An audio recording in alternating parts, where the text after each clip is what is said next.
right, welcome to the Straight Up Eagan Podcast on location today at T-Rex Cookie Company. So I'm here with the owner, Tina Rexing. So thank you for lending me your space here today. Amazing. Yeah, thanks for coming and thanks for having me.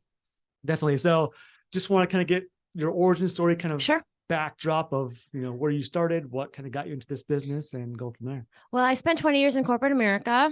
My first job was at Northwest Airlines here in Eagan. Okay. And then funny enough, I then worked at Thomson Reuters, also in Eagan. Yep. So are you originally from Eagan? No, I'm actually from Fridley. Okay. And I live in this weird pocket of Eagan. I live on Cliff and Highway 3. Okay. Which I have an Inver Grove address. My children went to Rosemont High School, and but everyone, I just say Eagan. South Metro experience. Right. So, 20 years in corporate, I kind of bopped around different companies, including Target, but all that time I was actually a competitive baker. Yeah. And then, I that on the side type of stuff. Yeah, it was just kind of like a stress reliever. I would compete at the state fair, and I'd spend like a year, the year leading up to the fair, practicing. Sure. And so I needed to have someone eat the product, right? So I would test. Sure, it wasn't hard to find. No, well, it's funny because people would complain when I would make them fat, because I would just constantly, like my colleagues or my friends at work would be like, why are you always bringing food in? Right. And so, the question was all about, why don't you do this for a living? Yeah. And my answer was always, you can't make any money, which is still true. You're right. And what kind of stuff were you baking? So obviously you make cookies now, but what were you baking now? I was making breads, cakes, primarily cookies. But when I launched the company in 2015, I was making caramels, I was making banana bread, and I just had to figure out what can I do that's quote unquote easier and transports well. I mean, I don't like cupcakes. I don't like frosting. So for me, doing frostings, that box over it. Exactly. And that has a really short shelf life. Sure. And you can't really share a cupcake, right? So cookies was kind of like the natural progression of the company. Okay. Nice. So from transitioning from corporate America to then, doing some side or competition baking, and then the store, what was that process like? What was quitting your corporate job and starting this business? It was horrible. So I left Target to go to a small company, and I'm sure I'm breaking all sorts of rules, calling out these companies, right? I went to a Blue Stem Brands, which is also known as Finger Hut. They're out in Eden Prairie. I left Target thinking that going to a smaller company would alleviate drama and politics, but it was actually so much worse. A smaller company. It was a smaller company, and in the 6 months I was at this job, I had 4 different bosses and 3 different job titles. Yeah, that's hard. Yeah. And so I'm like, you know what? After my 4th transition, into a new boss, I said, I'm done. So I quit. And much to the dismay of my husband, giving up an IT job. Right. You're giving up a lot of money. Right. Yep. And so when I told him, and I came home, and it was actually on my birthday, I told him I quit. He was like, okay, you're just going to have this midlife crisis and then you'll go back to work. Yeah. I quit in November. I spent pretty much all of November and December kind of wallowing in my pity. And what year was this again? 2014 is when I quit. Okay. And then I spent 2 months kind of figuring out what I wanted to do with myself. And then I ended up writing a business plan in January of 2015. And January 23rd is when I got my LLC. Yeah. And that was when it officially got real in terms of launching the company. Of course, it was just me. Sure. Yep. And once I got the LLC, I decided to launch a Kickstarter. Okay. And that's kind of how I got the initial startup money. Yep. But because I wrote a business plan, it was an 80-page business plan. I took it to the bank, and they were like, you took the time to write a business plan? I'm like, yeah, don't all people do this? Yeah. And apparently not. No. Okay. And just even the act of doing that was we're going to give you a line of credit. Yeah. A $50,000 line of credit. Nice. That, I was able to use if I wanted to, which was nice. Nice little safety net. For sure. So then you had to find a space, obviously. Yeah. Is this the current that we're in, the current space? No. You had the whole time? So when I first started, I was actually renting a commercial kitchen by the hour. Okay. In South Minneapolis on 38th in Chicago. and it was called City Food Studio, which is called an incubator at the time. Okay. And it helped small companies like mine kind of get going. Yeah. Get your And product out there and stuff. exactly. And so my plan was, the business plan pretty much said, bake cookies, sell at farmers market. You know, Yep. I don't know why it was 80 pages, but so that was the plan. And then I ended up 8 months later on the Today Show. That's kind of a long, windy story to get there. Yeah. And that exposure really changed the trajectory of the company, really. Yeah. And so I had to go from renting by the hour to like trying to find my own space. Yeah. And so my first location was actually in Minneapolis, over on University in 280. Okay. And it was a cafe. So I essentially They allowed you to do all your baking stuff there then? Or still have to rent the... it was a cafe that just closed. Oh, you got the whole space. Yeah. And I'm like, so I wheeled and dealed with the landlord saying, I will take over this cafe. Yeah. If you leave all the equipment, was one of the things. And you sign over the ownership of all the equipment to me. Okay. Yeah. For $1. Right. And so as a small business owner, I just inherited like maybe $100,000 worth of restaurant equipment. Right. For sure. Because what were they going to do with it? Exactly. Yeah. So I opened a cafe. I was open for 2 years. Yeah. Not necessarily my bag. It was essentially a restaurant. Okay. But the building in Minneapolis was purchased by a company that was going to tear it down to turn it into condos. Yeah. And is it still there? Do you know? It is. Okay. So funny. The funny story about that is I was like, great, you just gave me an out to get out of here, because Minneapolis is really hard for a small business to work in. Sure. Yeah. So props to Eagan, right? Yeah. So it gave me an opportunity to kind of look for a different space. Okay. The space I'm in now had been empty for 6 years. Wow. And so I reached out to the landlord at the time and I said, hey, I'm interested in this space. Can I cut a decent deal for it since it's been empty?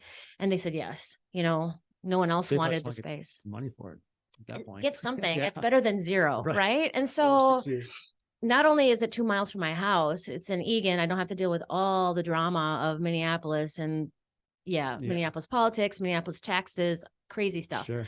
So I ended up in Eagan in 2019. I opened the doors here, February of 2019. Okay. Crazy. So besides just your storefront, you also sell in stores and other places, and kind of talk about that a little bit and how that started.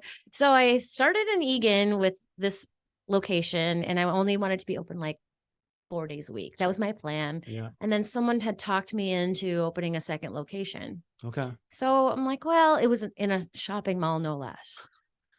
I don't know. I don't know what's wrong with me. But this was fall of 2019 when I got talked into like, okay, maybe I could give a shopping mall a shot. And so Ridgedale Mall, Minnetonka, I'm on the east side, T-Rex Cookies on the west side, makes sense. Yep. And good mall too. It's a good mall. Yep. It's not Mall of America. I mean, it's a high-end part of town, I opened that second location on March 1st, 2020. Good timing, like right? Glutton for punishment. So I opened that second location. I'm like, oh shit. Yeah. I was open for 2 weeks and I was closed for 3 months after that. And the mall was still trying to get rent from me. You still to pay the rent. And I'm like, no, this is, COVID was happening. Everything got shut down. I shut down Ridgedale for 3 months, but then after 2 weeks, I reopened Eagan for curbside pickup. Sure. So the whole COVID pivot was like real for me. And that's kind of like the story of my second location. But then, is that one still open? It's still open. Okay. It's still open. Shopping malls are tough. Labor is tough. Yeah.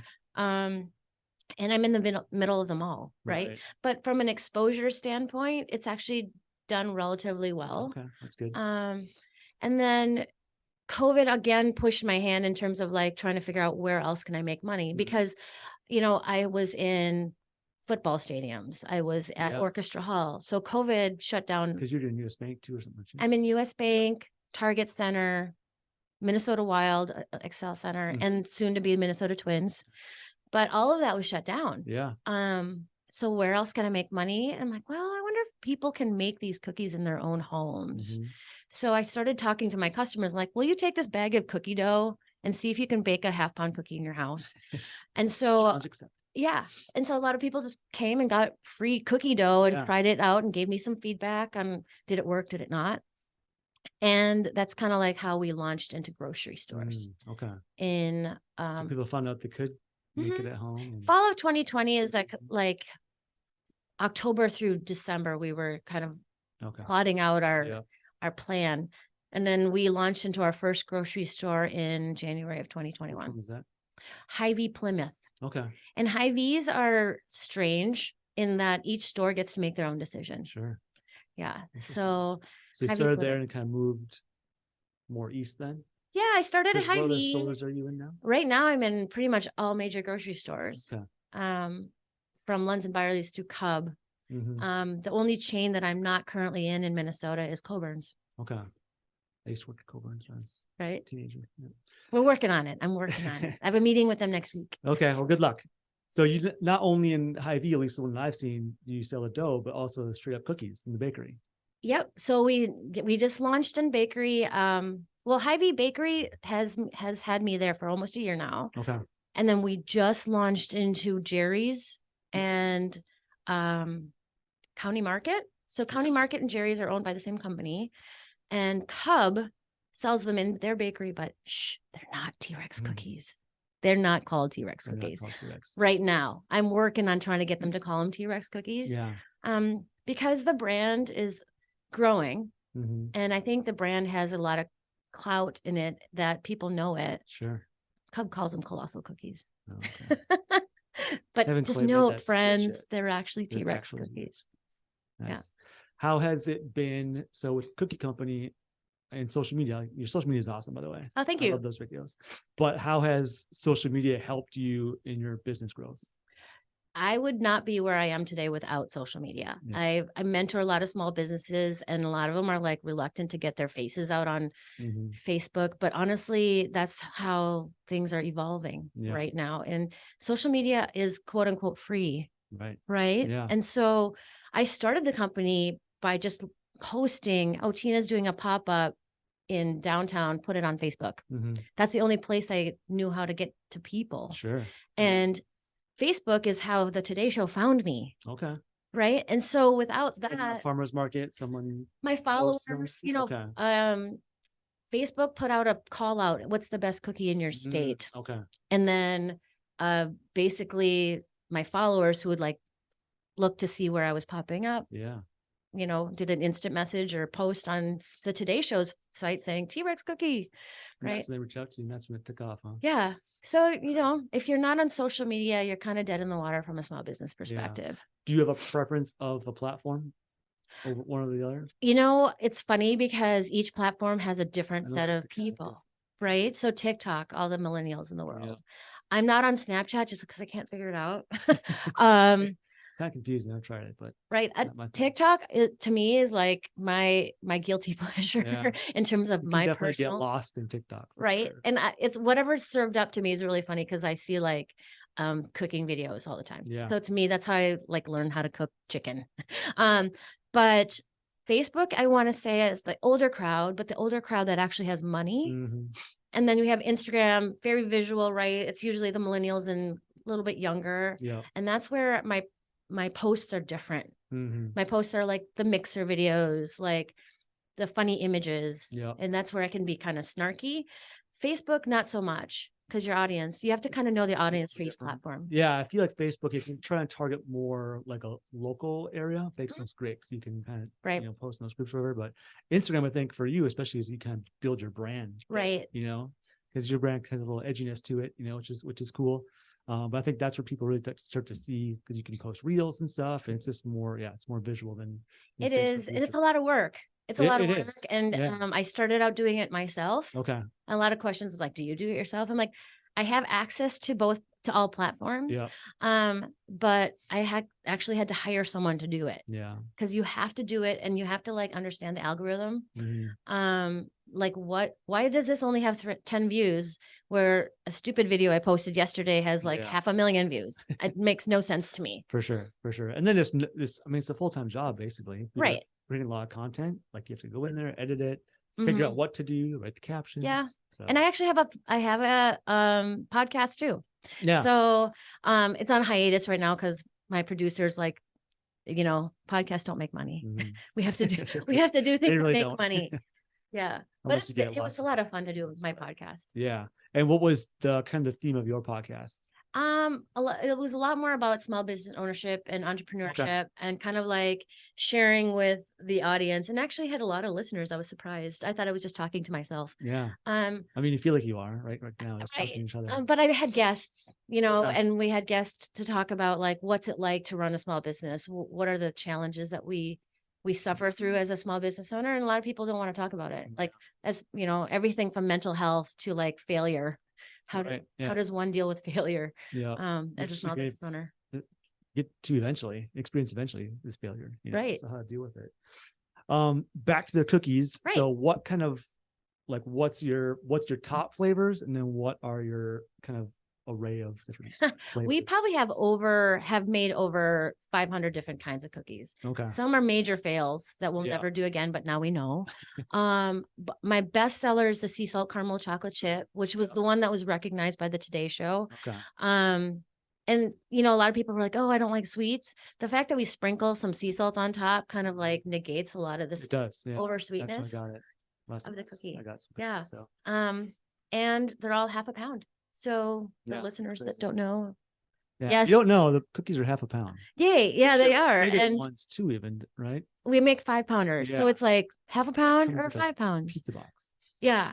And it's fun to do. But the funny part is the cookies, fun fact, they did not start out large when I started the company. When I started the company, they were small. Just like regular size cookies? Normal. I call them normal size cookies. But I was a tennis instructor for 5 years, somewhere sprinkled in between my corporate gigs. Yeah. And I developed a really severe case of tennis elbow. Okay. And then when I started the company and I was scooping hundreds of cookies at a time, I said, I wonder if I just made these bigger. Yeah. Less scooping. I did it by hand. Yeah. And then I would bring both sizes to the market, and no one would buy the normal size cookies anymore. Yeah. Bigger is better, right? Well, the funny part is they're like, "Oh, I get it. It's T-Rex cookie because they're huge." I'm like, "Oh, yes." Yeah. That's what I thought until I met you. That's why. And then I'm like, "No, it's actually because my name is Tina Rexing." They're like, "Oh, genius." I'm like, "Yeah, some things just happen by accident." It fits in pretty well. Right. So, yeah. What other, I guess, fun facts could you share about your business, but then that people maybe don't know? Well, fun facts is like the mixer videos is what we're kind of known for on TikTok and Instagram. I started doing that like, I don't know, 4 years ago because I was going to make an apple pie cookie. Yeah. So my first mixer video was pretty much an accident where I'm like, what do I put into an apple pie cookie? So here I am like thinking, okay, crust, apple pie. Why don't I just throw the freaking pie in? And I'm like, oh. When I threw it in for the first time, I didn't film it. Sure. I'm like, this is kind of fun. Yeah. Let's film it. Do they actually turn out to make good cookies? Yeah. Okay. Yeah. And the funny part, I'm not a trained pastry chef, and I've made the mistake of hiring pastry chefs to work for me. And the way I bake and make the cookie dough is so not kosher. Sure. Kosher in the way that not the traditional way. People think of baking as an exact science, and it's not. In my kitchen anyway. Yeah. Because we throw random things into the mixer, we have to be flexible in terms of like, how does the dough feel? And if the feel's really squishy, because I added a bunch of like wet things in it, like bourbon. Yeah. Let's just add a little bit more dry mix. Yeah, I call it dry mix because I have a proprietary mix that's mine. Yep. I won't say what's in it. Sure. But the way it's formulated is that I can add as much or as little as I need to. Okay. To kind of even things out. So when you ask me like, how much of that did you just put in? I'm like, enough to make it less squishy. Yeah. So that's the fun part of it, and fun, wacky part of the those business. mixes are funny. Yeah. I've been trying to ask people this, but books. So being a business owner, trying to get inspiration or learn some stuff. I'm big into books as well, but what books have you read that has kind of helped you along the way? Well, I will first start out with saying I'm not a reader. Okay. I'm more like, just tell me the story and then we'll just go with it. Right. But when I was transitioning from my Minneapolis location to here in Eagan, I was like in some financial dire straits, right? I'm like, oh, I got to figure out how to figure this out. And someone gave me the book, Shoe Dog. Okay. By the founder of Nike. Oh, nice. And Phil Knight. Yeah. Okay. Yeah. So the book is essentially about the struggles of like, we know Nike now, right? How did that become what it was? Sure. And what I learned from that book was his ability to be okay with being in debt, you know, and things are going to be okay. What is just kind of trusting yourself? Yeah. Like, what is your risk tolerance? Yeah. And I'm happy. My husband would be shocked to hear this, but I'm happy that he's on the conservative side of things because he has like his head on straight. Yeah. And my hair is on fire all the time. Yeah. And so I have a pretty high risk tolerance for being in debt. And as a small business owner, you kind of have to be. Yeah. But you have to be willing to spend money to make money. Sure. Yeah. But that's kind of what I learned from that particular book. Right now, I'm kind of forced to read a couple small business books called Traction and EOS is something I'm taking my team through, is just a different way to manage your business and kind of how to talk about my business. Okay. So I'm going through that right now with my team. Awesome. Speaking of team, what kind of makes up T-Rex Cookie Company? So I have 2 managers. Okay. One is a production manager. One is my brand manager who also helps run my Ridgedale location. I have a fairly small team. Okay. One thing I made it a point when I hired people was everyone needs to know how to do everything. Sure. From baking to driving the truck, because we just never know when someone can't make it. Yep. Right. I learned that lesson when I ran my cafe, and baristas didn't know how to cook and cooks didn't know how to make coffee. So now everyone's required to bake the dough, make some dough, bake it. So when you're out selling cookies at a farmer's market, you can answer the question of how are these made, right? Why are they so big? Those kind of questions. That's awesome. So it's a great team. I also treat my team probably in the food world. Most food companies don't have the bandwidth or the stomach to pay people more. But I treat my employees probably better than most people in the food industry. So my turnover, knock on wood, is pretty low. Yeah. Compared to your other business that job that you were in, you had the 4 managers switching around. Right. But yeah, you probably keep those people a lot longer than. Yeah. And I'm trying to make it a point to like, okay, who needs health insurance? What else do you guys need? What can I do to make you happy? When possible, they can work from home, which is weird, right? For a food company. Sure. And I'm getting over this because I'm like an older person. The whole, you need to be at your desk 9 to 5, right? I grew up with that. I grew up with a boss giving me shit for like not being here. Yeah. And makes no sense if you can get it done at home. Transition the past couple of years for sure. Right. COVID kind of pushed people to do that. And showed it could be done and totally productive. So, well, cool. That's all I got for you today. Thank you for. Are we done? We're done. Yeah, I know. There's probably tons more we could talk about. Right. We could probably do a taste testing sometime next time or something. Right. But thank you for lending me your space and sharing your story. Thanks for coming over. Yeah. Excellent.